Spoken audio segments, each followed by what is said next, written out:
They meet. It is good to love many things, for therein lies the true strength, and whosoever loves much performs much, and can accomplish much, and what is done in love is well done. Willem Vincent van Gogh. You have blood on your shirt. My father nervously offered my mother a clean towel. He was in uniform, hanging out at his Air Force Academy's buddies' party. With such a romantic one-liner by him, I'm sure her heart was all aflutter. The festivities and libations had been on like Donkey Kong. As the night wore on and bottles of liquor ran low from the indulgent behavior, things got a bit, zany. An intoxicated man fell from a third-story balcony and smacked the remorseless concrete pavement below. A woman bellowed out a loud cry of terror when she saw the man's lifeless body turn deathly pale, like an exhumed corpse. Everyone was immobilized by fear. Everybody except my mother, who was studying nursing at the time. She sprang into action, stopping the bleeding and summoning help. My father immediately took notice of this compassionate and dazzling woman. He wiped his hands on his thighs, and with a dish towel as his noble sentiment, he approached her.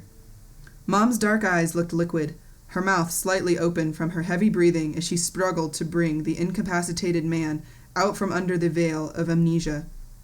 She flashed my father a bright-eyed grin as she toiled. Wham!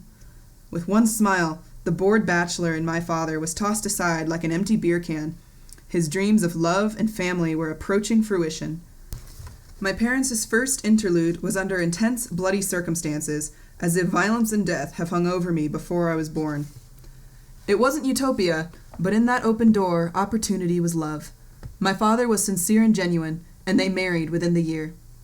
My father was in full military dress and cut the wedding cake with a 5-foot-long saber given only to Air Force Academy graduates. Everyone at their wedding chuckled at the surprising cake knife choice. My dad and mom were exceptionally happily together. He instantly loved my sister and brother and began to rear them as his own. The newlyweds desired to have a child together, but both were told by doctors that they could not conceive for a superfluity of reasons.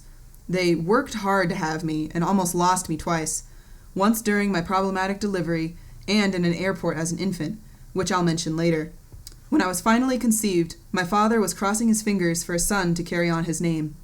I would have been the fourth for his family name to continue. My mother purchased baby blue clothing. Surprise! I was a female military brat born on a base in Georgia.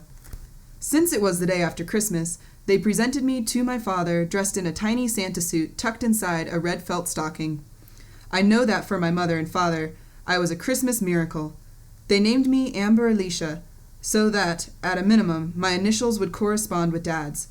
I sometimes felt like I had failed my father before I was even born. Sadly, my parents were already struggling with their marriage. My singularly fresh-faced birth was not enough to fill the void, and it certainly wasn't enough to save the relationship.